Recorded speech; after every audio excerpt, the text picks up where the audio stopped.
ಯೇಸು ಕ್ರಿಸ್ತನ ಹೆಸರಿನಲ್ಲಿ ಈ ಸರ್ವ ದಿನದ ಆರಾಧನೆಗೆ ನಿಮ್ಮೆಲ್ಲರನ್ನು ಪ್ರೀತಿಯಿಂದ ಸ್ವಾಗತಿಸಿ ವಂದಿಸುತ್ತೇನೆ. ನಾವು ಈ ಆರಾಧನೆಯನ್ನು ಪ್ರಾರಂಭ ಮಾಡುವ ಹಾಗೆ ಪ್ರಾರ್ಥನಾ ಪೂರ್ವಕವಾಗಿ ಸಿದ್ಧರಾಗೋಣ. ಪ್ರಾರ್ಥನೆ ಮಾಡಿಕೊಳ್ಳೋಣ. ನಮ್ಮನ್ನು ಬಹಳವಾಗಿ ಪ್ರೀತಿ ಮಾಡುವಂತ ಪರಲೋಕ ತಂದೆಯಾದ ದೇವರೇ, ನಿನ್ನ ನಾಮಕ್ಕೆ ಸ್ತೋತ್ರವನ್ನು ಸಲ್ಲಿಸುತ್ತೇನೆ ನನ್ನ ಸ್ವಾಮಿ. ಈ ಸರ್ವ ದಿನದಲ್ಲಿ ಮುಂಚಾನೆಯ ವೇಳೆಗೆ ನಿನ್ನ ಆರಾಧನೆಯಲ್ಲಿ ಪಾಲು ತೆಗೆದುಕೊಳ್ಳುವಂತ ಕೃಪೆಯನ್ನು ನೀನು ನಮಗೆ ಅನುಗ್ರಹಿಸಿದ್ದೀಯ. ನನಗೆ ಸ್ತೋತ್ರ. ಪರಿಶುದ್ಧಾತ್ಮನ ದೇವರೇ, ಈ ಆರಾಧನೆಯನ್ನು ಆದಿಯಿಂದ ಅಂತ್ಯದವರೆಗೂ ನಿನ್ನ ನಾಮದ ಮಹಿಮೆಗೋಸ್ಕರ ನಿನ್ನ ಆತ್ಮನ ಅಭಿಷೇಕದಲ್ಲೂ ಆತ್ಮನ ನಡೆಸುವಿಕೆಯಲ್ಲೂ ಆತ್ಮನ ತೇಜಸ್ಸಿನಲ್ಲಿಯೂ ನಿನ್ನ ವಾಕ್ಯಗಳ ಗೂಢಾರ್ಥ ರಹಸ್ಯಗಳನ್ನು ತಿಳಿಪಡಿಸುತ್ತಾ ನಿನ್ನ ನಾಮದ ಮಹಿಮೆಗೋಸ್ಕರ ಪ್ರಾರ್ಥನೆಯ ಮೂಲಕ, ವಾಕ್ಯದ ಮೂಲಕ, ಹಾಡುಗಳ ಮೂಲಕ ನೀನು ಮಾತ್ರ ಮಹಿಮೆ ಹೊಂದಬೇಕು ಸ್ವಾಮಿ. ಈ ಆರಾಧನೆ ನಿನಗೆ ಮಹಿಮೆ ಹೊಂದುವ ಹಾಗೆ ಪವಿತ್ರಾತ್ಮನ ದೇವರೇ ನೀನು ನಡೆಸಬೇಕೆಂದು ಯೇಸು ಕ್ರಿಸ್ತನ ಪವಿತ್ರ ನಾಮದಲ್ಲಿ ದೀನತೆಯಿಂದ ಪ್ರಾರ್ಥಿಸಿ ಬೇಡುತ್ತೇನೆ ನನ್ನ ಜೀವವುಳ್ಳ ಪರಲೋಕದ ತಂದೆ, ಆಮೆನ್.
ಕ್ರಿಸ್ತೇಸುವಿನ ಹೆಸರಿನಲ್ಲಿ ನಿಮ್ಮೆಲ್ಲರನ್ನು ಪ್ರೀತಿಯಿಂದ ಮತ್ತೊಂದು ಸಾರಿ ಸ್ವಾಗತಿಸುತ್ತೇನೆ. ಪ್ರಿಯ ದೇವರ ಮಕ್ಕಳೇ, ದೇವರ ವಾಕ್ಯವನ್ನು ಕೇಳುವಂತ ಸಮಯಕ್ಕೆ ನಾವು ಬಂದಿದ್ದೇವೆ. ದೇವರು ಆನ್ಲೈನ್ ಮುಖಾಂತರ ನಮಗೆ ಈ ಆರಾಧನೆ ನಡೆಸಿಕೊಳ್ಳುವಂತ ಕೃಪೆಯನ್ನು ಅನುಗ್ರಹಿಸಿದ್ದಾರೆ. ನಾವು ದೇವರ ಆರಾಧನೆಯಲ್ಲಿ ಪಾಲು ತೆಗೆದುಕೊಳ್ಳುತ್ತಾ ಇದ್ದೇವೆ ಎಂಬುದಾಗಿ ತಿಳಿದು ಶ್ರದ್ಧೆಯಿಂದ ಕೂತ್ಕೊಂಡು ದೇವರ ವಾಕ್ಯವನ್ನು ಕೇಳೋಣ. ಶ್ರದ್ಧೆಯಿಂದ ದೇವರ ವಾಕ್ಯವನ್ನು ಕೇಳಿದರೆ ಪರಿಶುದ್ಧಾತ್ಮನಾದಂಥ ದೇವರು, ವಾಕ್ಯವೆಂಬಾದನಾಗಿರುವಂಥ ಸರ್ವಶಕ್ತನಾಗಿರುವಂಥ ದೇವರು ನಮ್ಮ ಜೀವಿತಕ್ಕೆ ಬೇಕಾಗಿರುವಂಥ ಆಶೀರ್ವಾದವನ್ನು, ಆರೋಗ್ಯವನ್ನು, ಸಮಾಧಾನವನ್ನು, ವಿಶೇಷವಾಗಿ ತನ್ನ ರಕ್ಷಣೆಯನ್ನು ನಮಗೆ ಅನುಗ್ರಹಿಸುವನಾಗಿದ್ದಾನೆ.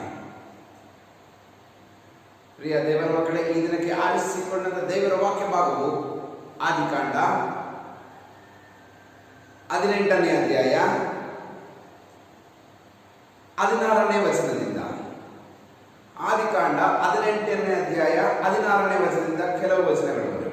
ಪ್ರಿಯ ದೇವರ ಮಕ್ಕಳೇ, ಇಲ್ಲಿ ದೇವರ ವಾಕ್ಯದಲ್ಲಿ ಬರೆಯಲ್ಪಟ್ಟಿದೆ, ದೇವರು ಸೊದೋಮ್ ಗೋಮರ ಪಟ್ಟಣವನ್ನು ನಾಶ ಮಾಡುವುದು. ದೇವರು ಸೊದೋಮ್ ಗೋಮರ ಪಟ್ಟಣವನ್ನು ನಾಶ ಮಾಡುವುದಕ್ಕೆ ಕಾರಣ ಏನು ಗೊತ್ತಾ? ದೇವರು ಯಾವ ಮನುಷ್ಯನಲ್ಲಿಯೂ ಯಾವ ಮನುಷ್ಯನ ನಾಶನದಲ್ಲಿಯೂ ದೇವರು ಸಂತೋಷಿಸುವಂತ ದೇವರಲ್ಲ. ಆತನಿಗೆ ಸಂತೋಷ ಮನುಷ್ಯರ ನಾಶನದಲ್ಲಿ ಇಲ್ಲ. ಹೆಜ್ಕೇಲ 18ನೇ ಅಧ್ಯಾಯ ಕೊನೆ ವಚನ ಈ ರೀತಿ ಹೇಳಿದೆ, ಸಾಯುವವರ ಸಾವಿನಲ್ಲಿ ನನಗೆ ಸಂತೋಷವಿಲ್ಲ. ಸಾಯುವವರ ಸಾವಿನಲ್ಲಿ ನನಗೆ ಸಂತೋಷವಿಲ್ಲ, ತಿರುಗಿಕೊಂಡು ಬಾಳಿರಿ. ಇದು ಕರ್ತನಾದಂತ ಯೆಹೋವನ ನುಡಿಯಾಗಿದೆ. ದೇವರ ವಾಕ್ಯದಲ್ಲಿ ಕ್ಲೀನಾಗಿ ಸ್ಪಷ್ಟವಾಗಿ ಬರೆದಿದೆ, ಸಾಯುವವರ ಸಾವಿನಲ್ಲಿ ನನಗೆ ಸಂತೋಷವಿಲ್ಲ, ತಿರುಗಿಕೊಂಡು ಬಾಳಿರಿ. ಇದು ಕರ್ತನಾದಂತ ಯೆಹೋವನ ನುಡಿಯಾಗಿದೆ. ಯಾವ ಕಡೆ ತಿರುಗಿಕೊಳ್ಳಬೇಕು? ದೇವರ ಕಡೆ ತಿರುಗಿಕೊಳ್ಳಬೇಕು. ಪ್ರಿಯ ದೇವರ ಮಕ್ಕಳೇ, ಯೇಸು ಕ್ರಿಸ್ತನ ಹೆಸರಿನಲ್ಲಿ ದೇವರ ವಾಕ್ಯವೆಂಬಾದನ್ನು ಈ ದಿನ ನಮಗೆ ಗರ್ತವಾಗಿ ಕರ್ತನೆ.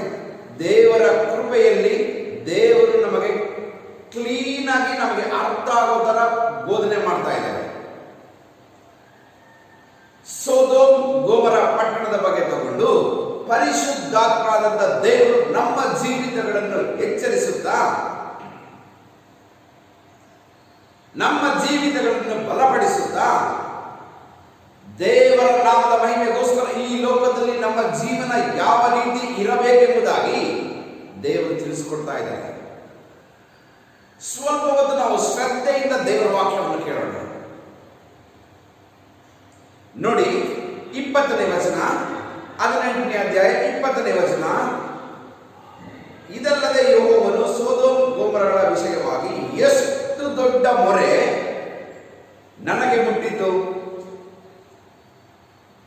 ಸೊದೋಮ್ ಗೋಮರ ಪಟ್ಟಣಗಳಿಂದ ದೇವರಿಗೆ ಮೊರೆ ಕೇಳಿಸ್ತಿದ್ದೆ. ಪರಲೋಕದಲ್ಲಿರುವಂತ ದೇವರಿಗೆ ಇವರ ಮೊರೆ. ಸೊದೋಮ್ ಗೋಮರ ಪಟ್ಟಣದವರು ಪ್ರಾರ್ಥನೆ ಮಾಡ್ತಾ ಇದ್ರ, ಉಪವಾಸ ಮಾಡ್ತಾ ಇದ್ರ, ಪರಿಶುದ್ಧತೆಯಲ್ಲಿದ್ರ? ಇಲ್ಲ.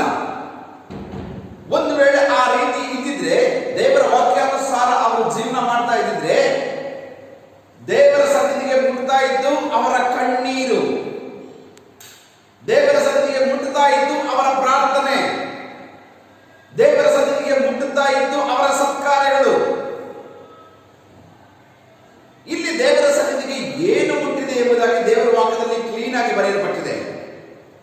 ಅವರ ಕೆಟ್ಟತನ. ಯಾರ ಕೆಟ್ಟತನ? ಸೊದೋಮ್ ಗೋಮರ ಪಟ್ಟಣದ ಜನರ ಕೆಟ್ಟತನ. ಅಲ್ಲಿ ವಾಸ ಮಾಡುತ್ತಿರುವಂತಹ ಜನರ ಸ್ವಭಾವ, ಕೆಟ್ಟ ಸ್ವಭಾವ ದೇವರ ಸನ್ನಿಧಿಗೆ ಮುಟ್ಟಿದೆ. ಆ ಮೊರೆ ದೇವರ ಸನ್ನಿಧಿಗೆ ಮುಟ್ಟಿದೆ. ದೇವರು ಅದನ್ನ ಪರಲೋಕದಿಂದ ನೋಡಿ ದೇವರ ವಾಕ್ಯದಲ್ಲಿ ಬರೆಯಲ್ಪಟ್ಟಿದೆ, ದೊಡ್ಡ ಮೊರೆ ನನಗೆ ಮುಟ್ಟಿದ್ದು, ಆ ಊರಿನ ಮೇಲೆ ಹೋರಿಸುವ ಪಾಪವು ಎಷ್ಟು ಘೋರವಾದದ್ದು. ನೋಡಿ, ದೇವರ ವಾಕ್ಯದಲ್ಲಿ ಕ್ಲೀನ್ ಆಗಿ ನಮಗೆ ದೇವರು ಹೇಳ್ತಾ ಇದ್ದಾರೆ, ಅವರ ಪಾಪವು ಎಷ್ಟು ಘೋರವಾದದ್ದು ಅಂತ ದೇವರ ವಾಕ್ಯದಲ್ಲಿ ಹೇಳ್ತಾ ಇದೆ. ಆ ಪಟ್ಟಣದ ಜನರ ಪಾಪವು ಎಷ್ಟು ಘೋರವಾಗಿದೆ. ಇವತ್ತು ದೇವರ ವಾಕ್ಯ ಈ ವಾಕ್ಯದಿಂದ ನಮ್ಮನ್ನ ಎಚ್ಚರಿಸಿ ಮಾತನಾಡುತ್ತಾ ಇದೆ. ದೇವರ ದೃಷ್ಟಿಯಲ್ಲಿ ನಮ್ಮ ಜೀವಿತವು ನೀತಿ ಉಳ್ಳದ್ದಾಗಿರಬೇಕು. ನಮ್ಮ ಪಾಪವು ದೇವರಿಗೆ ಮುಟ್ಟಬಾರದು. ನಮ್ಮ ಪಾಪಕ್ಕೆ ಕ್ಷಮಾಪಣೆ ದೇವರಿಂದ ನಾವು ಹೊಂದಿಕೊಂಡು ದೇವರ ಕೃಪೆಯನ್ನು ನಾವು ಹೊಂದಿದವರಾಗಿರಬೇಕು. ಪ್ರಿಯ ದೇವರ ಮಕ್ಕಳೇ, ಇಲ್ಲದಿದ್ದರೆ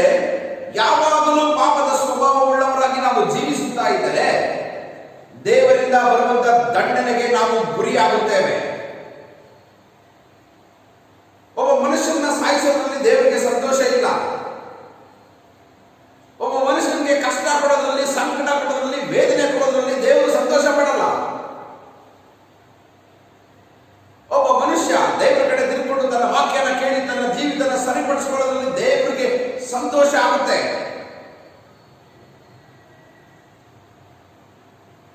ನಾವು ದೇವರ ವಾಕ್ಯನ ಕೇಳ್ತಾ ಇದ್ದೀವಿ, ದೇವರ ವಾಕ್ಯನ ನಾವು ಓದ್ತಾ ಇದ್ದೀವಿ, ಪ್ರಾರ್ಥನೆ ಮಾಡೋರು, ಬೈಬಲ್ ಓದೋರು, ಆಲಯಕ್ಕೆ ಬರೋರು, ದೇವರ ಮಕ್ಕಳಾಗಿದ್ದೇವೆ.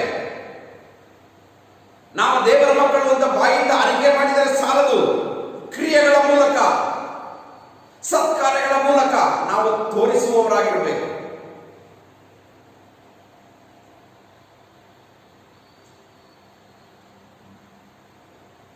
ನಾವು ಅನ್ಕೋಬಹುದು,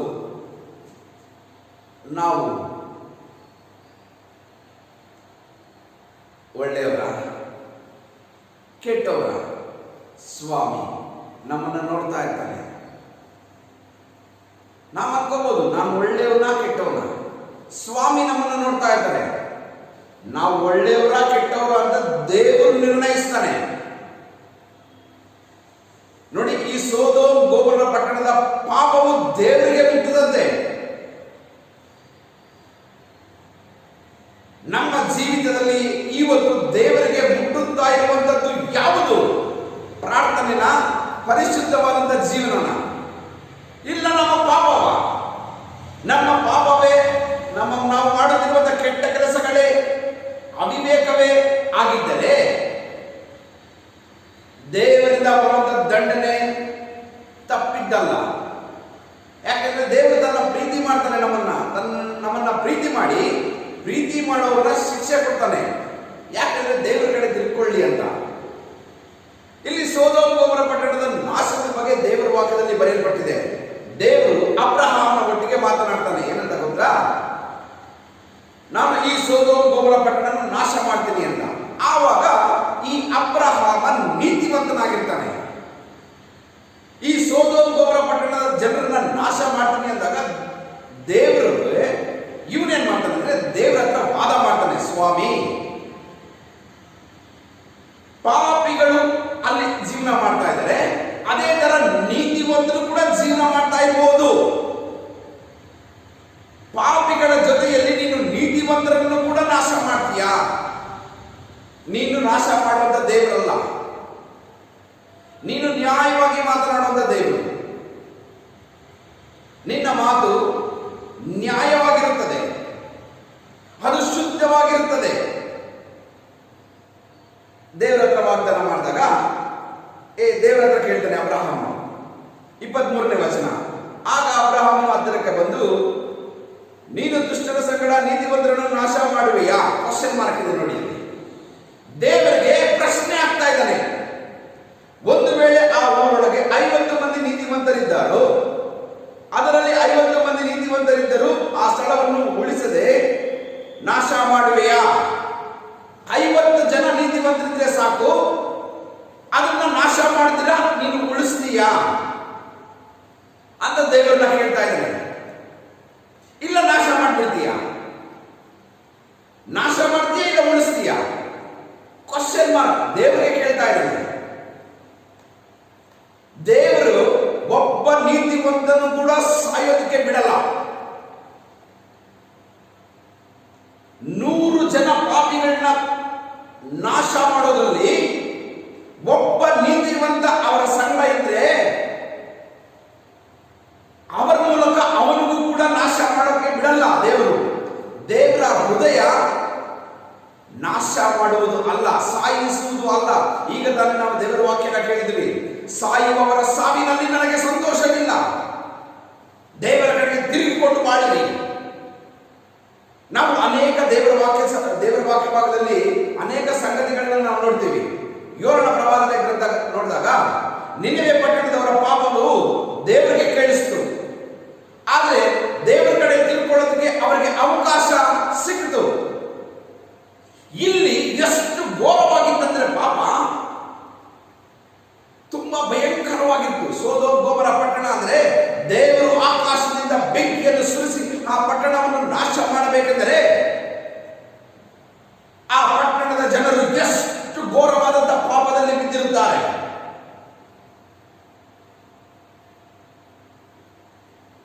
ಸೃಷ್ಟಿಸಿದ ಸೃಷ್ಟಿಕರ್ತನನ್ನು ಮರೆತು ಅವರಿಗೆ ಇಷ್ಟ ಬಂದ ಹಾಗೆ ಜೀವನ ಮಾಡ್ತಾ ಇರ್ತಾರೆ. ಅವರ ಕಣ್ಣಿಗೆ ಏನು ಇಷ್ಟ ಆಗುತ್ತೋ ಅದನ್ನ ಬಯಸಿಕೊಂಡು ತಗೊಳ್ತಾ ಇರ್ತಾರೆ. ವ್ಯಭಿಚಾರ, ಮೋಸ, ಕಳ್ಳತನ, ಕೆಟ್ಟತನ, ಅಸೂಯೆ, ಹೊಟ್ಟೆ ಕಿಚ್ಚು, ಸ್ವಾರ್ಥ, ಎಲ್ಲಾ ವಿಧವಾದಂತಹ ಕೆಟ್ಟತನ ಆ ಪಟ್ಟಣದಲ್ಲಿ ಇರುತ್ತೆ.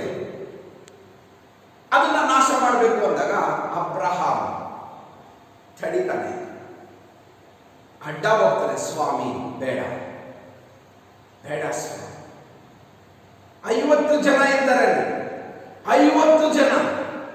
ಸರಿ, ದೇವರು ಹೇಳ್ತಾರೆ ಅಬ್ರಹಾಂಗೆ, ಸರಿ 50 ಜನ ಇದ್ರೆ ನಾನು ಆ ಪಟ್ಟಣನ ನಾಶ ಮಾಡೋದಿಲ್ಲ ಅಂತ ದೇವರು ವಾಕ್ಯದಲ್ಲಿ ಕ್ಲೀನ್ ಆಗಿ ದೇವರು ಹೇಳ್ತಾರೆ. ನೋಡಿ, ಉಳಿಸದೆ ನಾಶ ಮಾಡುವೆಯಾ?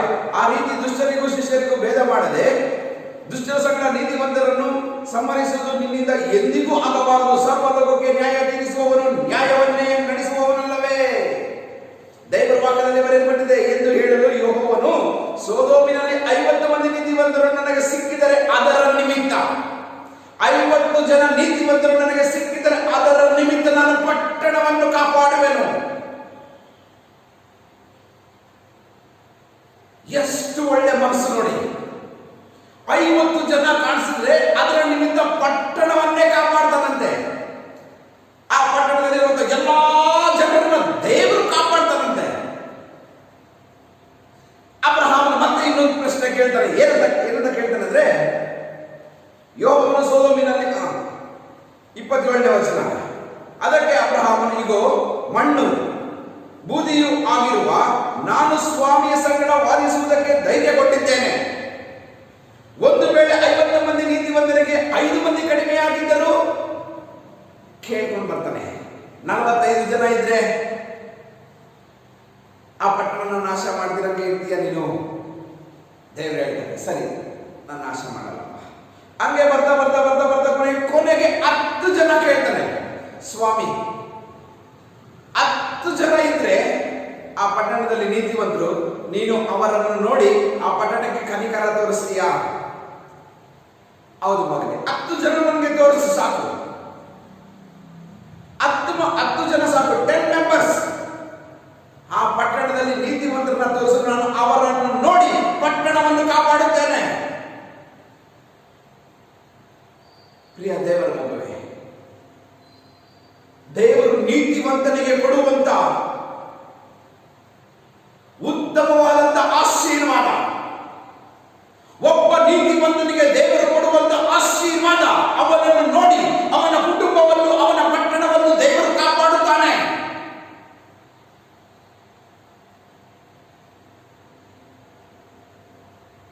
ಯೇಸು ಕ್ರಿಸ್ತರ ನಾಮದ ಮಹಿಮೆಗೋಸ್ಕರ ದೇವರ ವಾಕ್ಯವನ್ನು ನಾವು ಕೇಳುತ್ತಾ ಇದ್ದೇವೆ. ದೇವರ ವಾಕ್ಯವೆಂಬುದನ್ನು ನಮ್ಮ ಕಿವಿಗೆ ದೇವರ ಆತ್ಮನ ಮೂಲಕ ಕೇಳಿಸಿ ಬರುತ್ತಾ ಇದೆ. ಯೇಸು ಕ್ರಿಸ್ತರ ನಾಮದ ಮಹಿಮೆಗೋಸ್ಕರ ದೇವರ ವಾಕ್ಯವನ್ನು ಕೇಳುತ್ತಿರುವಂತಹ ದೇವಜನರೇ, ನೋಡಿ, 10 ಜನ ನೀತಿವಂತರು ಇದ್ದರೆ ಸಾಕು, ನಾನು ಪಟ್ಟಣವನ್ನು ಕಾಪಾಡುತ್ತೇನೆ, ನಾಶ ಮಾಡುವುದಿಲ್ಲ. ದೇವರ ಮನಸ್ಸು, ದೇವರ ಹೃದಯ. ಇವತ್ತು ಅನೇಕ ಕುಟುಂಬಗಳಲ್ಲಿ, ದೇಶದಲ್ಲಿ ಅನೇಕ ಜನರು, ಅನೇಕ ಕುಟುಂಬಗಳಲ್ಲಿ ಅನೇಕ ಸಾವುಗಳನ್ನು ನಾವು ನೋಡುತ್ತಾ ಇದ್ದೇವೆ. ಮರಣಕರವಾದಂಥ ವ್ಯಾಧಿ ಅನೇಕ ಜನರನ್ನು ಸಾಯಿಸುತ್ತಾ ಇದೆ.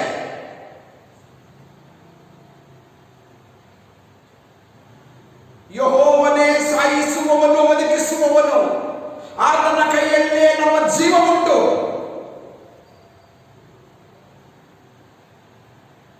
ಪ್ರಿಯ ದೇವರ ಮಕ್ಕಳೇ, ದೇವರು ನಮ್ಮನ್ನ ಕಾಪಾಡಬೇಕು ಅಂದ್ರೆ, ನಮ್ಮ ಕುಟುಂಬದಲ್ಲಿರುವಂತಹ ಎಲ್ಲಾ ಜನರನ್ನ ಕಾಪಾಡಬೇಕು ಅಂದ್ರೆ,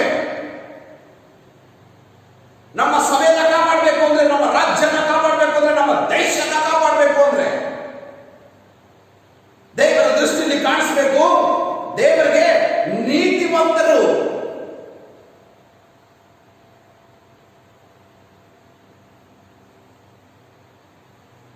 ನಾವು ಹಾಗಾದ್ರೆ ನೀತಿವಂತ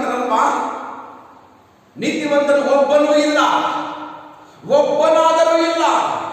ಎಲ್ಲರೂ ಸ್ವಕಾರ್ಯಗಳಲ್ಲಿ ಮನಸ್ಸಿಡುತ್ತಾರೆ, ಸ್ವಲಾಭಕ್ಕೋಸ್ಕರ ಕೆಲಸ ಮಾಡುತ್ತಾರೆ, ಸ್ವಭಾವಕ್ಕೋಸ್ಕರ ಸೇವೆ ಮಾಡುತ್ತಾರೆ. ಸ್ವಂತ ಹೊಟ್ಟೆಯನ್ನೇ ನೋಡಿಕೊಳ್ಳುವಂತಹ ಜನರು ನನ್ನ ದರ್ಶನವನ್ನು ಬಯಸುವವರೇ ಇಲ್ಲ. ನಾನು ಪ್ರಾಣ ಕೊಟ್ಟು ನನ್ನ ಜನರನ್ನು ಕಾಪಾಡಿಕೊಂಡೆ. ನನಗೋಸ್ಕರ ನೀತಿವಂತನಾಗಿ ಪರಿಶುದ್ಧನಾಗಿ ಜೀವಿಸುವವನನ್ನು ನಾನು ಹುಡುಕುತ್ತಾ ಇದ್ದೇನೆ. ಯಾಕೆಂದರೆ ಅವನ ಪ್ರಾರ್ಥನೆಗೆ ನಾನು ಉತ್ತರವನ್ನು ಕೊಡಬೇಕೆಂದು, ಅವರ ಪ್ರಾರ್ಥನೆಗೆ ನಾನು ಉತ್ತರವನ್ನು ಕೊಡಬೇಕೆಂದು ನೀತಿವಂತರನ್ನು ಹುಡುಕುತ್ತಾ ಇದ್ದಾರೆ ನಮ್ಮ ದೇವರು. ದೇವರ ದೃಷ್ಟಿಯಲ್ಲಿ ಈ ದಿನ ದೇವರ ವಾಕ್ಯವನ್ನು ಕೇಳುತ್ತಿರುವಂತ ದೇವರ ಮಗುವೆ, ನೀತಿವಂತನಾಗಿ ಪರಿಶುದ್ಧನಾಗಿ ನೀನು ಕಾಣಿಸಿಕೊಳ್ಳಬೇಕು. ನಿನ್ನ ಮೂಲಕ ದೇವರು ನಿನ್ನ ಕುಟುಂಬವನ್ನು ಕಾಪಾಡುತ್ತಾನೆ. ನಿನ್ನನ್ನು ನೋಡಿ ನಿನ್ನ ಸಭೆಯನ್ನು ಕಾಪಾಡುತ್ತಾನೆ. ನಿನ್ನನ್ನು ನೋಡಿ ನಿನ್ನ ರಾಜ್ಯವನ್ನು, ನಿನ್ನ ದೇಶವನ್ನು ಕಾಪಾಡುವಂತ ದೇವರಾಗಿದ್ದಾನೆ. ಹಲ್ಲೆಲೂಯಾ. ಪ್ರಿಯ ದೇವರ ಮಕ್ಕಳೇ, ದೇವರ ನಾಮದ ಮಹಿಮೆಗೋಸ್ಕರ ಅಬ್ರಹಾಂ, ದೇವರೇ ಸೊದೋಮ್ ಗೊಮೋರ ಪಟ್ಟಣ ನಾಶ ಮಾಡಬೇಡ, ನಾಶ ಮಾಡಬೇಡ, ದಯವಿಟ್ಟು ನಾಶ ಮಾಡಬೇಡ ಅಂತ ಹೋಗಿ ನಿಂತ್ಕೊಂತಾನೆ. ಸೊದೋಮ್ ಗೊಮೋರ ಪಟ್ಟಣದಲ್ಲಿ 10 ಜನ ಕಾಣಿಸ್ತಿಲ್ಲ. 10 ಜನ ಹುಡುಕ್ತಾನೆ, ಕಾಣಿಸ್ಲಿಲ್ಲ. ದೇವರು ಈ ದೇಶವನ್ನು ಹಾಳು ಮಾಡದಂತೆ ದೇಶ ರಕ್ಷಣೆಗೋಸ್ಕರ ನೀತಿವಂತರನ್ನು ಹುಡುಕುತ್ತಾ ಇದ್ದಾನೆ. ನೀತಿವಂತನ ಪ್ರಾರ್ಥನೆ ಬಹು ಬೆಲೆಯುಳ್ಳದ್ದು.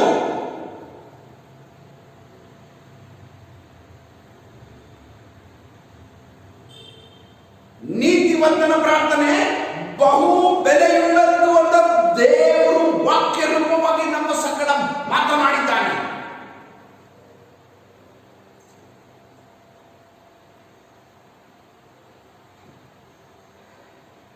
ಪ್ರಿಯ ದೇವರ ಮಗುವೆ, ಯೇಸು ಕ್ರಿಸ್ತನ ಹೆಸರಿನಲ್ಲಿ ಯೇಸು ಸ್ವಾಮಿ ರಕ್ತ ನಮ್ಮನ್ನು ಶುದ್ಧಿ ಮಾಡಿದೆ. ಯೇಸು ಸ್ವಾಮಿಗೋಸ್ಕರ ಜೀವನ ಮಾಡೋಣ, ನೀತಿವಂತರಾಗಿ ಜೀವನ ಮಾಡೋಣ, ಒಳ್ಳೆಯವರಾಗಿ ಜೀವನ ಮಾಡೋಣ. ಒಳ್ಳೆಯ ಕೆಲಸಗಳನ್ನು ಮಾಡುವಂತ ಕ್ರಿಯೆಗಳು ನಮ್ಮದಾಗಿರಬೇಕು. ಒಳ್ಳೆಯ ಯೋಚನೆಗಳು ಮಾಡುವಂತ ಯೋಚನೆಗಳು ನಮ್ಮದಾಗಿರಬೇಕು. ನನ್ನ ಯೋಚನೆ ಕೆಟ್ಟದ್ದಾಗಿದ್ದು ನಾನು ಕುಟುಂಬದಲ್ಲಿ ಎಲ್ಲಾ ಜನರ ಸಂತೋಷವಾಗಿದ್ದು ಒಳಗಡೆ ಎಲ್ಲರ ಬಗ್ಗೆ ನಾನು ಕೆಟ್ಟ ದ್ವೇಷವುಳ್ಳವನಾಗಿದ್ದರೆ ಮೇಲಿಗೆ ಮಾತ್ರ ಚೆನ್ನಾಗಿ ಮಾತಾಡ್ತಾ ಇದ್ದೀನಿ. ಕೆಲವೊಂದು ಕುಟುಂಬಗಳಲ್ಲಿ ಹೆಂಗಿರುತ್ತೆ ಅಂದ್ರೆ ಅತ್ತೆ ಸೊಸೆ ಬರೀ ಇಬ್ಬರಲ್ಲೇ ಅಲ್ಲ, ಪ್ರತಿಯೊಬ್ಬೊಬ್ಬರನ್ನು ರಕ್ತ ಸಂಬಂಧಿಕರು ಪ್ರತಿಯೊಬ್ಬೊಬ್ಬರನ್ನು ಮೇಲಕ್ಕೆ ಮಾತ್ರ ಅಣ್ಣ ಚೆನ್ನಾಗಿದೆಯಾ, ಅತ್ತೆ ಚೆನ್ನಾಗಿದೆಯಾ, ಊಟ ತಿಂತೀರಾ, ಇವನ್ನೆಲ್ಲ ಮಾತಾಡ್ತಾರೆ.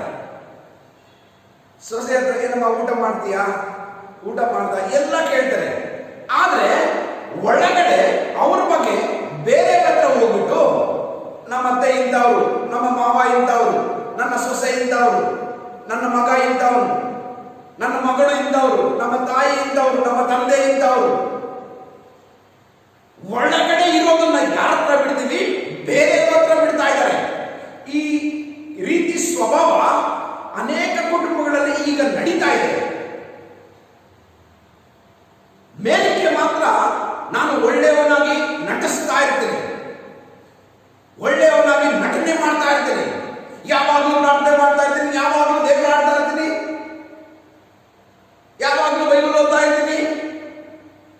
ಏನು ಬಾಯಿ ತೆಗೆದ್ರೆ ದೇವರು ಆಡ್ತಾನೆ ಇರ್ತಾರೆ.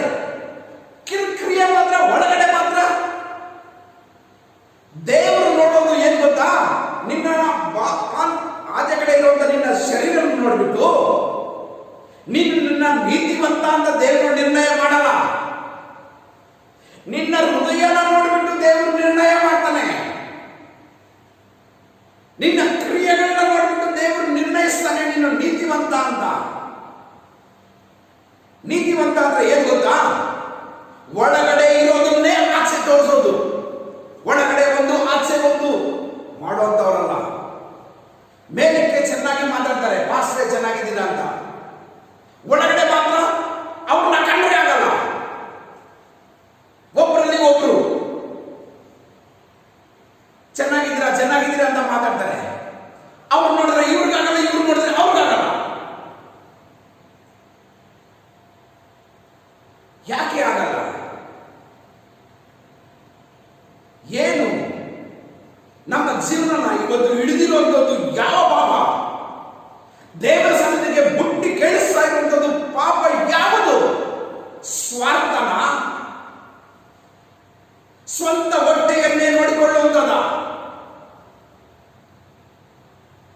ಪ್ರಿಯ ದೇವರ ಮಗುವೆ, ದೇವರ ವಾಕ್ಯ ಈ ದಿನ ನಮಗೆ ಬೋಧನೆ ಮಾಡ್ತಾ ಇದೆ. ನಿನ್ನ ಕುಟುಂಬದಲ್ಲಿ ಒಬ್ಬ ನೀತಿವಂತನ್ನು ತೋರಿಸು. ನಿನ್ನ ಕುಟುಂಬದಲ್ಲಿ ನೀನೇ ನೀತಿವಂತನಾಗಿರಬೇಕು. ಯಥಾರ್ಥವಾಗಿ ಜೀವನ ಮಾಡೋಣ. ಯಥಾರ್ಥವಾಗಿ ಜೀವನ ಮಾಡಿದ್ರೆ ದೇವರು ನಮ್ಮನ್ನು ಕಾಪಾಡ್ತಾನೆ.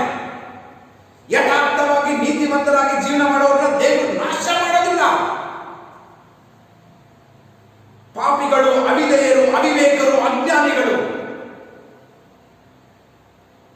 ಜ್ಞಾನೋಕ್ತಿಗಳಲ್ಲಿ ದೇವರ ವಾಕ್ಯ ಬರೆಯುತ್ತೆ, ಕಂದ ನನ್ನ ಮಾತುಗಳನ್ನು ಅಂಗೀಕರಿಸಿ ನನ್ನ ವಿಧಿಗಳನ್ನು ನಿಧಿಯಂತೆ ಕಾಪಾಡಿಕೊ. 2ನೇ ಅಧ್ಯಾಯ, ಜ್ಞಾನೋಕ್ತಿಗಳಲ್ಲಿ 2ನೇ ಅಧ್ಯಾಯ. ಕಂದ ನನ್ನ ಮಾತುಗಳನ್ನು ಅಂಗೀಕರಿಸಿ ನನ್ನ ವಿಧಿಗಳನ್ನು ನಿಧಿಯಂತೆ ಕಾಪಾಡಿಕೊ. ಇವತ್ತು ದೇವರ ವಾಕ್ಯವನ್ನು ಕೇಳುತ್ತಿರುವಂತಹ ದೇವರ ಮಕ್ಕಳೇ, ದೇವ ಜನರೇ, ದೇವರು ನೀತಿವಂತನು, ಪರಿಶುದ್ಧನು, ಒಳ್ಳೆಯವನಾಗಿ ಇದ್ದಾನೆ. ನ್ಯಾಯವಾಗಿ ನಿರ್ಣಯ ಮಾಡುವಂತ, ನ್ಯಾಯವಾಗಿ ಮಾತನಾಡುವಂತ ದೇವರು ನಮ್ಮ ದೇವರಾಗಿದ್ದಾನೆ.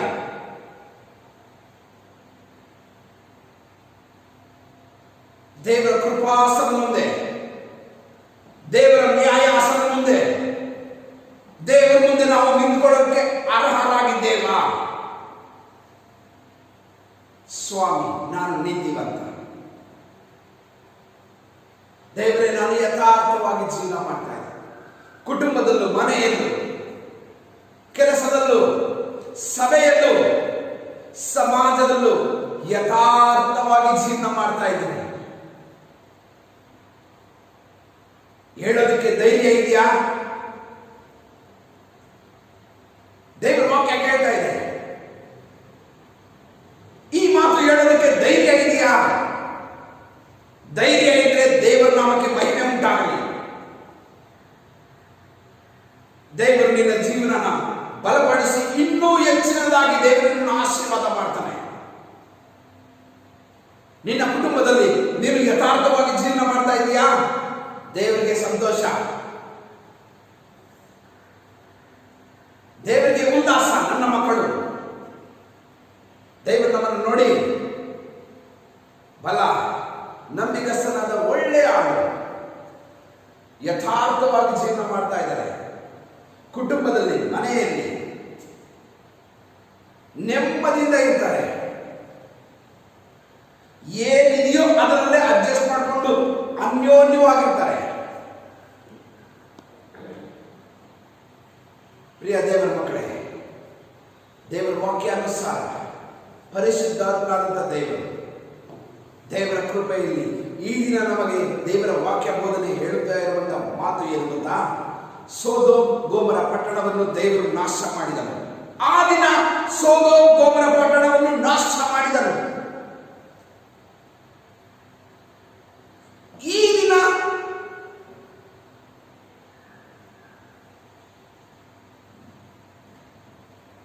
ದೇವರು ಒಬ್ಬ ಮನುಷ್ಯನ ಕಾಪಾಡದೆ ಹೋದ್ರೆ ಆ ಮನುಷ್ಯ ಜೀವಂತವಾಗಿ ಇರೋದು ತುಂಬಾ ಕಷ್ಟ.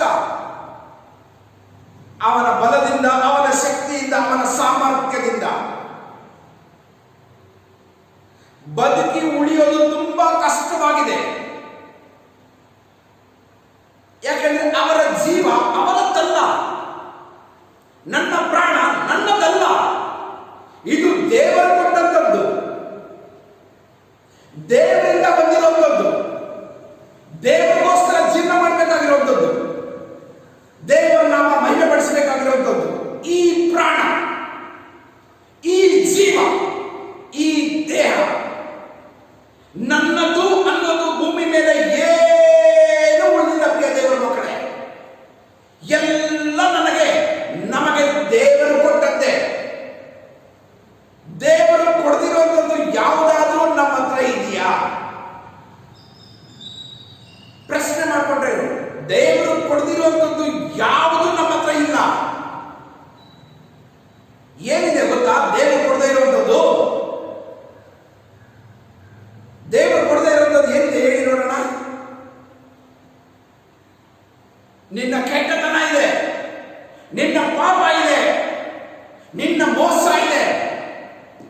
ನಾವು ದೇವರ ಮಕ್ಕಳು, ದೇವರಿಂದ ಬಂದಂತವರು, ಪರಲೋಕದ ಸಂಸ್ಥಾನದವರು,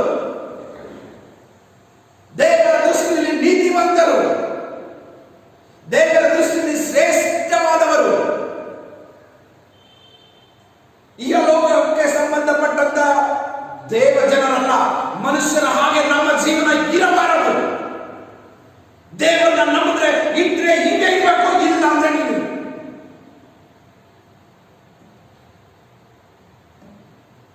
ಒಳ್ಳೆಯವನಾಗಿರು, ಇಲ್ಲ ಕೆಟ್ಟವನಾಗಿರು.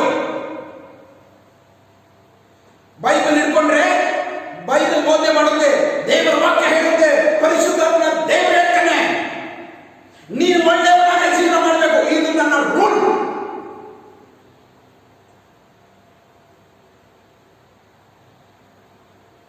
ಗಾಡಿಯಲ್ಲಿ ಹೋಗ್ತಾ ಇರ್ಬೇಕಾರೆ, ಕಾರಲ್ಲಿ ಹೋಗ್ತಾ ಇರ್ಬೇಕಾರೆ, ಇಲ್ಲ ಬೈಕಲ್ಲಿ ಹೋಗ್ತಾ ಇರ್ಬೇಕಾರೆ, ಕೆಲವೊಂದು ರೋಡಲ್ಲಿ ಒನ್ ವೇ ಅಂತ ಹಾಕಿರ್ತಾರೆ. ಬರೀ ಹೋಗೋದನ್ನ ಮಾತ್ರನೇ ಅಲ್ಲಿ, ಆ ಕಡೆ ಇರೋದಿಲ್ಲ. ಇನ್ನೊಂದು ಜಾಗದಲ್ಲಿ ಬರೀ ಆ ಕಡೆ ಬರೋದು ಮಾತ್ರನೇ ಇರುತ್ತೆ, ಹೋಗೋದು ಇರೋದಿಲ್ಲ. ಒನ್ ವೇ ಅಂತ ಇದ್ದಾಗ ಆ ಕಡೆಯಿಂದ ಬರ್ತಾ ಇರುವಂತ ಗಾಡಿಗಳಿಗೆ ನಾವು ಅಡ್ಡ ಹೋದ್ರೆ, ರಾಂಗ್ ರೂಟ್ ಅಲ್ಲಿ ಹೋದ್ರೆ ಏನಾಗುತ್ತೆ? ಆಕ್ಸಿಡೆಂಟ್ ಆಗುತ್ತೆ, ಅಪಾಯ ಆಗುತ್ತೆ, ತೊಂದರೆ ಆಗುತ್ತೆ.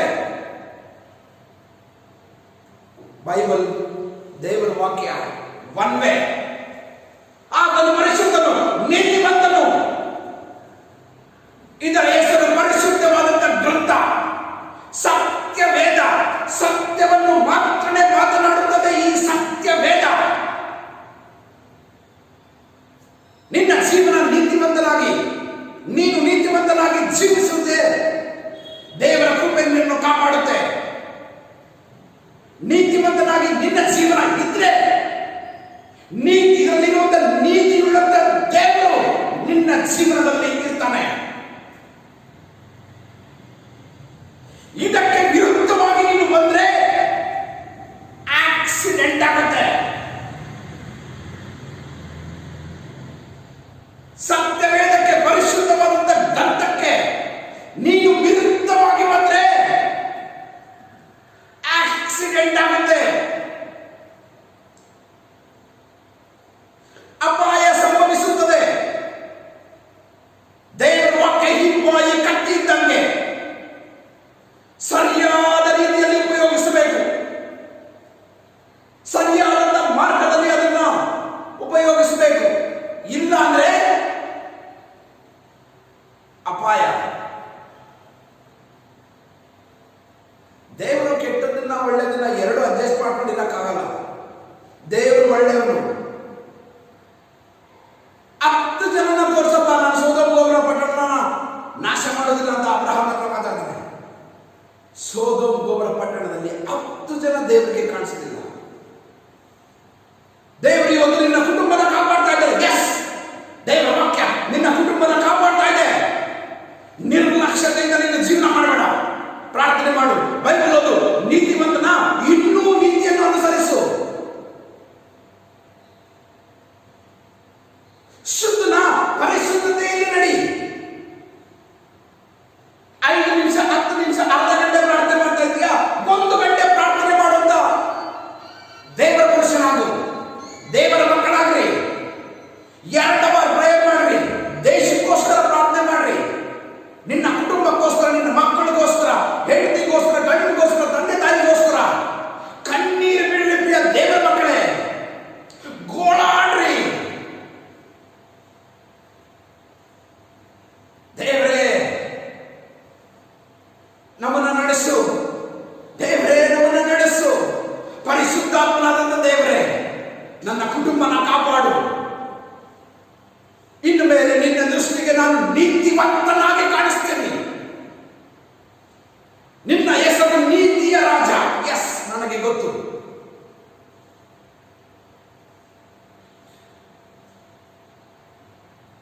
ಪ್ರಿಯ ದೇವರ ಮಗುವೇ, ದೇವರನ್ನ ನಂಬಿರುವಂತ ನಮ್ಮ ಜೀವನದಲ್ಲಿ ಪರಿಶುದ್ಧಾತ್ಮ ದೇವರ ಕ್ರಿಯೆ ನಡೀಬೇಕು.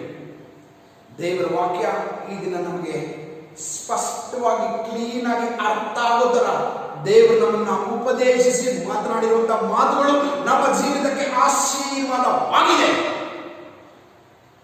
ದೇವರ ಮಾತುಗಳನ್ನ ಕಿವಿಯುಳ್ಳವನು ಕೇಳಲಿ. ನೀನು ದೇವರ ವಾಕ್ಯ ಕೇಳಿಸ್ಕೊತಾ ಇದೀಯಾ? ನಿನಗೆ ಇಷ್ಟ ಬಂದಿರೋ ಹಾಗೆ ನೀನು ಜೀವನ ಮಾಡಬೇಡ. ದೇವರಿಗೆ ಇಷ್ಟ ಆಗೋ ತರ ಜೀವನ ಮಾಡು. ದೇವರ ಮೆಚ್ಚಿ ನಿನ್ನ ಕುಟುಂಬನ, ನಿನ್ನ ರಾಜ್ಯನ, ನಿನ್ನ ದೇಶನ ಕಾಪಾಡ್ತಾನೆ. ಪ್ರಿಯ ದೇವರ ಮಗುವೆ, ನಿನ್ನ ಪ್ರೀತಿ ಮಾಡ್ತಾ ಇದ್ದೇನೆ. ದೇವರ ಕೃಪೆ ನಿನ್ನ ಹುಡುಕೊಂಡು ನಿನ್ನ ಹತ್ರ ಬಂದಿದೆ. ದೇವರ ಕೃಪಾಸನದಿಂದ ತಗ್ಗಿಸಿಕೊ. ದೇವರು ತನ್ನ ಪ್ರಸನ್ನ ಮುಖದಿಂದ ನಿನ್ನ ನೋಡ್ತಾನೆ. ಕಣ್ಣುಗಳನ್ನು ಮುಚ್ಚಿಕೊಳ್ಳೋಣ, ಪ್ರಾರ್ಥನೆ ಮಾಡೋಣ. ಪರಿಶುದ್ಧಾತ್ಮನಾದಂಥ ದೇವರೇ, ನಿನ್ನ ಪರಿಶುದ್ಧ ವಾಕ್ಯದಲ್ಲಿ ಇದುವರೆಗೂ ನೀನು ನಮ್ಮ ಸಂಗಡ ಮಾತನಾಡಿದ್ದೀಯ. ನಿನಗೆ ಸ್ತೋತ್ರ. ಸೊದೋಮ್ ಗೊಮೋರ ಪಟ್ಟಣದಲ್ಲಿ ಸ್ವಾಮಿ ನಾಶ ಮಾಡದಂತೆ ಅಬ್ರಹಾಮ ಅದರಲ್ಲಿ ನೀತಿವಂತರನ್ನು ಹುಡುಕುವಾಗ 10 ಜನರಾದರೂ ಕಾಣಿಸದೆ ಹೋದರು. ಸೊದೋಮ್ ಗೊಮೋರ ಪಟ್ಟಣದ ಕೊನೆ ಸಂಪೂರ್ಣವಾಗಿ ನಾಶ ಆಯಿತು. ಬೆಂಕಿಯಿಂದ ಹತ್ತಿ ಉರಿಯಿತು ಸ್ವಾಮಿ. ದೇವರೇ, ನಿನ್ನ ಕೃಪಾಸನದಿಂದ ನಾವು ತಗ್ಗಿಸಿಕೊಳ್ಳುತ್ತಾ ಇದ್ದೇವೆ. ನಮ್ಮಲ್ಲಿರುವ ಎಲ್ಲಾ ವಿಧವಾದ ತಪ್ಪುಗಳನ್ನು, ದೋಷಗಳನ್ನು ಮನ್ನಿಸಿ, ನಿನ್ನ ಕೃಪೆಯಲ್ಲಿ ನಮ್ಮನ್ನು ಮನ್ನಿಸಿ, ನಿನ್ನ ಸನ್ನಿಧಿಯಲ್ಲಿ ನಮ್ಮನ್ನು ಮನ್ನಿಸಿ, ನಮ್ಮನ್ನು ಕಾಪಾಡಿಸುವ. ಇನ್ನು ಮೇಲೆ ಕುಟುಂಬದಲ್ಲಿರುವಂತಹ ಎಲ್ಲರ ಸಂಗಡಗಳು ಯಥಾರ್ಥವಾಗಿ ಒಳ್ಳೆಯ ಮನಸ್ಸಿನಿಂದ ಜೀವಿಸುತ್ತೇನೆ. ಕುಟುಂಬಕ್ಕೂ, ನಿನಗೂ, ಸಮಾಜಕ್ಕೂ, ಸಭೆಗೂ ಗೌರವದ ಕಿರೀಟವಾಗಿ ನನ್ನನ್ನು ಮಾರ್ಪಡಿಸು ಸ್ವಾಮಿ. ದೇವರೇ, ಯಥಾರ್ಥವಾದಂಥ ಜೀವನ ಕೊಡುವಂತ ಪ್ರಾರ್ಥನೆ ಮಾಡ್ರಿ, ಪ್ರೇಯರ್ ಮಾಡ್ರಿ. ಯಥಾರ್ಥವಾದಂಥ ಜೀವನ ಕೊಡಿ ಸ್ವಾಮಿ. ನೀನು ಮೆಚ್ಚುವಂತ ಜೀವನ, ನೀನು ಇಷ್ಟಪಡುವಂತ ಜೀವನ, ನೀನು ಮಾತ್ರ ನಿನ್ನ ಕೃಪೆಯಲ್ಲಿ ದಯಪಾಲಿಸಬೇಕೆಂದು ಯೇಸು ಕ್ರಿಸ್ತನ ಪವಿತ್ರ ನಾಮದಲ್ಲಿ ದೀನತೆಯಿಂದ ಪ್ರಾರ್ಥಿಸಿ ಬೇಡುತ್ತೇನೆ, ನನ್ನ ಜೀವವುಳ್ಳ ಪರಲೋಕದ ತಂದೆಯೇ, ಆಮೆನ್. ಯೇಸು ಕ್ರಿಸ್ತನ ಹೆಸರಿನಲ್ಲಿ ಪ್ರಿಯ ದೇವರ ಮಕ್ಕಳೇ, ಈಗ ತಾನೇ ನಾವು ದೇವರ ವಾಕ್ಯವನ್ನು ಕೇಳಿಸಿಕೊಂಡಿದ್ದೇವೆ. ಪರಿಶುದ್ಧಾತ್ಮನಾದ ದೇವರು ನಮಗೆ ಬೇಕಾಗಿರುವಂಥ ತನ್ನ ವಾಕ್ಯದ ಬಲವನ್ನು ಅನುಗ್ರಹಿಸಲಿ. ದೇವರ ವಾಕ್ಯದಲ್ಲಿ ನಡೆಯುವಂಥ, ದೇವರ ವಾಕ್ಯವನ್ನು ಕೈಗೊಂಡು ಜೀವಿಸುವಂಥ ಜೀವಿತವು ನಮ್ಮದಾಗಿರಬೇಕು. ದೇವರ ಕೃಪೆ ಯಾವಾಗಲೂ ನಮ್ಮನ್ನು ಬಿಡದೆ ನಮ್ಮನ್ನು ಕಾಪಾಡುತ್ತದೆ. ಧೈರ್ಯವಾಗಿ ಜೀವನ ಮಾಡೋಣ. ದೇಶಕ್ಕೋಸ್ಕರ ಪ್ರಾರ್ಥನೆ ಮಾಡೋಣ, ರಾಜ್ಯಕ್ಕೋಸ್ಕರ ಪ್ರಾರ್ಥನೆ ಮಾಡೋಣ, ಎಲ್ಲ ಸಭೆಗಳಿಗೋಸ್ಕರ ಪ್ರಾರ್ಥನೆ ಮಾಡೋಣ, ಕೊರೋನಾ ಎಂಬ ರೋಗಕ್ಕೋಸ್ಕರ ಪ್ರಾರ್ಥನೆ ಮಾಡೋಣ. ನಿಮ್ಮ ವೈಯಕ್ತಿಕವಾದಂಥ ಪ್ರಾರ್ಥನೆಯಲ್ಲಿ ಈ ಎಲ್ಲ ಪ್ರಾರ್ಥನೆ ವಿಜ್ಞಾಪನೆಗಳನ್ನು ತಪ್ಪದೇ ಮಾಡಬೇಕಾಗಿ ತಮ್ಮಲ್ಲಿ ಪ್ರೀತಿಯಿಂದ ಕೇಳಿಕೊಳ್ತೇನೆ. ಯಾಕೆಂದರೆ ದೇವರು ನಮ್ಮನ್ನು ನೀತಿವಂತರನ್ನಾಗಿ ಮಾರ್ಪಡಿಸ್ತಾ ಇದ್ದಾರೆ. ನಮ್ಮ ಪ್ರಾರ್ಥನೆಗೆ ಶಕ್ತಿ ಇದೆ, ನಮ್ಮ ಪ್ರಾರ್ಥನೆಗೆ ಬಲವಿದೆ. ದೇವರ ಕೃಪೆಯಲ್ಲಿ ದೇವರು ಈ ಕಾರ್ಯನ ಮಾಡ್ತಾರೆ. ಈ ದಿನ ಸಬ್ಬತ್ ದಿನ, ದೇವರ ಮಹೋಪಕಾರಗಳನ್ನು ನೆನೆಸಿ ದೇವರಿಗೆ ಕೃತಜ್ಞತೆಯಾಗಿ ಕಾಣಿಕೆ ಕೊಡುವುದಕ್ಕೆ ಸಿದ್ಧರಾಗಿರುವಂಥ ಪ್ರತಿಯೊಬ್ಬರು ಮುಂದೆ ಕಾಣಿಸುತ್ತಿರುವಂಥ ಅಕೌಂಟ್ ನಂಬರ್ಗೆ ನಿಮ್ಮ ಶ್ರೇಷ್ಠವಾದಂಥ ಕಾಣಿಕೆಗಳನ್ನ ಕೊಡ್ರಿ. ಪರಿಶುದ್ಧಾತ್ಮನಾದಂಥ ದೇವರು ನಾವು ಕೊಡುವಂಥ ಕೈಗಳನ್ನೆಲ್ಲ, ಕೊಡುವಂಥ ಹೃದಯಗಳನ್ನೇ ನೋಡ್ತಾನೆ. ಶ್ರೇಷ್ಠವಾದದ್ದನ್ನು ದೇವರಿಗೋಸ್ಕರ ಕೊಡ್ರಿ. ದೇವರು ನಮ್ಮ ಜೀವನದಲ್ಲಿ ಶ್ರೇಷ್ಠವಾದಂಥ ಕಾರ್ಯಗಳನ್ನ ಮಾಡ್ತಾ ಇದ್ದಾನೆ, ನಮ್ಮನ್ನು ಕಾಪಾಡ್ತಾ ಇದ್ದಾನೆ, ನಮ್ಮನ್ನು ನಡೆಸ್ತಾ ಇದ್ದಾನೆ.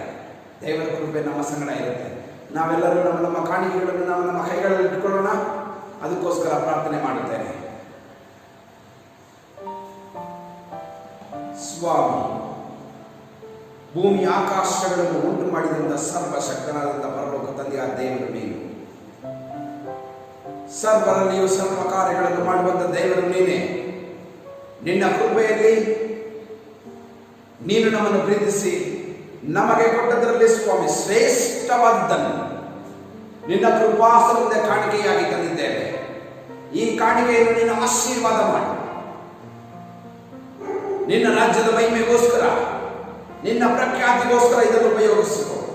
ಕೃತಜ್ಞತೆಯಾಗಿ ಕಾಣಿಕೆ ಕೊಟ್ಟಿರುವಂತಹ ಪ್ರತಿ ಒಬ್ಬೊಬ್ಬರ ಮೇಲೆ ನಿನ್ನ ದಿವ್ಯವಾದ ಆಶೀರ್ವಾದ ಇಳಿದು ಬರಬೇಕು ಸ್ವಾಮಿ. ಮಾತ್ರವಲ್ಲದೆ ದೇಶವನ್ನು ಕಾಪಾಡು. ಕೊರೋನಾ ಎಂಬ ರೋಗದಿಂದ ಸಂಪೂರ್ಣವಾಗಿ ದೇಶಕ್ಕೆ ಬಿಡುಗಡೆಯನ್ನು ಕೊಡು. ಆ ರೋಗವನ್ನು ಸಂಪೂರ್ಣವಾಗಿ ನಾಶ ಮಾಡು. ಯಾರ್ಯಾರು ಆ ರೋಗದಿಂದ ನರಳುತ್ತಿದ್ದಾರೋ, ಬಳಲುತ್ತಿದ್ದಾರೋ ಅವರ ಜೀವಿತದ ಮೇಲೆ ನಿನ್ನ ಕೃಪೆಯನ್ನು ತೋರಿಸು. ನಿನ್ನ ಕನಿಕರ ಅವರ ಮೇಲೆ ಇಳಿದು ಬರಲಿ. ಸಾಯುವವರ ಸಾವಿನಲ್ಲಿ ನಿನಗೆ ಸಂತೋಷವಿಲ್ಲ. ನಿನ್ನ ಕಡೆ ತಿರುಗಿಕೊಳ್ಳಲು ಒಂದು ಅವಕಾಶವನ್ನು ದಯಪಾಲಿಸು. ಪವಿತ್ರಾತ್ಮ ದೇವರಿಗೆ ಒಂದು ಅವಕಾಶವನ್ನು ಕೊಡು. ನಿನ್ನ ಕೃಪಾಸನದ ಬೇಡುತ್ತಿದ್ದೇವೆ. ಕನಿಕರಿಸು ದೇವ. ನಿನ್ನ ಕನಿಕರವೇ ದೇಶವನ್ನು ಕಾಪಾಡುತ್ತದೆ. ದೇಶವನ್ನು ಆಡುತ್ತಿರುವಂತಹ ದೇಶದ ಅಧಿಕಾರಿಗಳಿಗೋಸ್ಕರ ನಿನ್ನ ಕೃಪಾಸನದ ಬೇಡುತ್ತೇನೆ. ಒಳ್ಳೆಯ ಜ್ಞಾನ ವಿವೇಕವನ್ನು ಕೊಡು. ನಿನ್ನ ಕೃಪೆಯಲ್ಲಿ ಅವರಿಗೆ ಒಳ್ಳೆಯ ಆರೋಗ್ಯವನ್ನು ಕೊಡು. ಪರಿಶುದ್ಧಾತ್ಮನಾದ ದೈವ, ಶಾಂತಿದಾಯಕನಾದ ಯೇಸು ಕ್ರಿಸ್ತನು ದೇಶಕ್ಕೆ ಅಧಿಪತಿಯಾಗಿದ್ದುಕೊಂಡು ದೇಶದ ಮೇಲೆ ಆಳ್ವಿಕೆ ಮಾಡಿ ನಡೆಸಲಿ. ಪರಿಶುದ್ಧಾತ್ಮನ ದೇವರೇ, ಸಭೆಯಲ್ಲಿರುವಂತಹ ಎಲ್ಲಾ ಕುಟುಂಬದಲ್ಲಿರುವಂತಹ ಎಲ್ಲಾ ಜನರಿಗೆ ವೈಯಕ್ತಿಕವಾಗಿ ಅವರನ್ನು ಸಂಧಿಸು. ವೈಯಕ್ತಿಕವಾಗಿ ಅವರನ್ನು ಸಂಧಿಸು ದೇವ. ಅವರ ಆಂತರ್ಯವನ್ನು, ಅವರ ನೋವನ್ನು, ಅವರ ದುಃಖವನ್ನು, ಅವರ ಕಣ್ಣೀರನ್ನು, ಅವರ ವೇದನೆಯನ್ನು, ಅವರ ಪ್ರಾರ್ಥನೆಯನ್ನು, ಅವರ ವಿಜ್ಞಾಪನೆ, ಅವರ ಆಸೆ ಏನೆಂಬುದಾಗಿ ನನಗೆ ಗೊತ್ತುಂಟು. ನಿನ್ನ ಘನಚಿತ್ತಕ್ಕನುಗುಣವಾಗಿ ನಿನ್ನ ಮಕ್ಕಳ ಜೀವಿತಗಳನ್ನು ನಿನ್ನ ಆಶೀರ್ವಾದ ಮಾಡು. ನಿನ್ನ ವಾಕ್ಯವನ್ನು ಕೇಳಿ ನಿನ್ನ ವಾಕ್ಯದ ದೆಸೆಯಿಂದ ಶುದ್ಧರಾಗಿ ಜೀವಿಸಲು ಕೃಪೆ ಮಾಡಿಸುವ. ಎಲ್ಲ ಸಭೆಗಳನ್ನು ತೆರೆ. ಸಭೆಗಳಲ್ಲಿ ನಿನ್ನನ್ನು ಆರಾಧನೆ ಮಾಡುವಂತ ಕೃಪೆಗೆ ಸಭೆಗಳನ್ನು ದಾಟಿಸುವ. ಯಾವ ಅಪಾಯವೂ ಇಲ್ಲದ ಹಾಗೆ ಸುರಕ್ಷಿತವಾಗಿ ಕಾದು ಕಾಪಾಡುವಂತ ದೇವರು ನಮ್ಮ ದೇವರಾಗಿದ್ದಾನೆ. ನಮ್ಮ ಸಂಗಡ ಯುಗದ ಸಮಾಪ್ತಿಯವರೆಗೂ ಇರುತ್ತಾನೆ. ನಾವು ಬದುಕಿರುವ ದಿನವೆಲ್ಲ ನಮ್ಮನ್ನು ಕಾಯುವಂತ ದೇವರು ನಮ್ಮ ಸಂಗಡ ಜೀವಿಸುತ್ತಾನೆ. ಪರಿಶುದ್ಧಾತ್ಮ ದೇವರೇ, ನೀನೇ ನಮ್ಮನ್ನು ನಡೆಸಿ, ನೀನೇ ನಮ್ಮನ್ನು ನಡೆಸುವ. ಈ ಪ್ರಾರ್ಥನೆಯನ್ನು ಕೇಳಿದ್ದಕ್ಕಾಗಿ ನನಗೆ ಸ್ತೋತ್ರ. ಯೇಸು ಕ್ರಿಸ್ತನ ಪರಿಶುದ್ಧ ನಾಮದಲ್ಲಿ ಪ್ರಾರ್ಥಿಸಿ ಬೇಡುತ್ತೇನೆ, ನನ್ನ ಜೀವವುಳ್ಳ ಪರಲೋಕದ ತಂದೆಯೇ, ಆಮೆನ್.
ಕೊನೆಯದಾಗಿ ಕರ್ತನು ಕಲಿಸಿಕೊಂಡ ಪ್ರಾರ್ಥನೆಯನ್ನು ಎಲ್ಲರೂ ಒಟ್ಟಾಗಿ ಹೇಳೋಣ. ಪರಲೋಕದಲ್ಲಿರುವ ನಮ್ಮ ತಂದೆಯೇ, ನಿನ್ನ ನಾಮ ಪರಿಶುದ್ಧವೆಂದೆನಿಸಲ್ಪಡಲಿ, ನಿನ್ನ ರಾಜ್ಯವು ಬರಲಿ, ನಿನ್ನ ಚಿತ್ತವು ಪರಲೋಕದಲ್ಲಿ ನೆರವೇರುವ ಪ್ರಕಾರ ಭೂಲೋಕದಲ್ಲಿಯೂ ನೆರವೇರಲಿ. ನಮ್ಮ ಅನ್ನದ ಆಹಾರವನ್ನು ದಯಪಾಲಿಸು. ನಮಗೆ ತಪ್ಪು ಮಾಡಿದವರನ್ನು ನಾವು ಕ್ಷಮಿಸಿದಂತೆ ನಮ್ಮ ತಪ್ಪುಗಳನ್ನು ನೀನು ಕ್ಷಮಿಸು. ನಮ್ಮನ್ನು ಶೋಧನೆಯೊಳಗೆ ಸೇರಿಸಿದ ಕೆಟ್ಟಿನಿಂದ ತಪ್ಪಿಸು. ಯಾಕೆಂದರೆ ರಾಜ್ಯವು, ಬಲವು, ಮಹಿಮೆಯು ಸದಾಕಾಲವು ನಿನ್ನದೇ ಸ್ವಾಮಿ. ಆಮೇಲೆ ಅಂತ್ಯ ಆಶೀರ್ವಾದವನ್ನು ಹೊಂದಿಕೊಳ್ಳೋಣ. ನಮ್ಮ ಕರ್ತನಾದ ಯೇಸು ಕ್ರಿಸ್ತನ ಕೃಪೆಯು, ತಂದೆಯಾದ ದೇವರ ಪ್ರೀತಿಯು, ಪರಿಶುದ್ಧಾತ್ಮ ದೇವರ ಅನ್ಯೋನ್ಯತೆ, ಶಾಂತಿ, ಸಮಾಧಾನ, ವಿಶೇಷವಾದಂಥ ಆರೋಗ್ಯ ಈಗಲೂ ನಿತ್ಯ ನಿರಂತರವೂ ನಮ್ಮೆಲ್ಲರ ಸಂಗಡ ನೆಲೆಯಿರಲಿ. ಆಮೆನ್.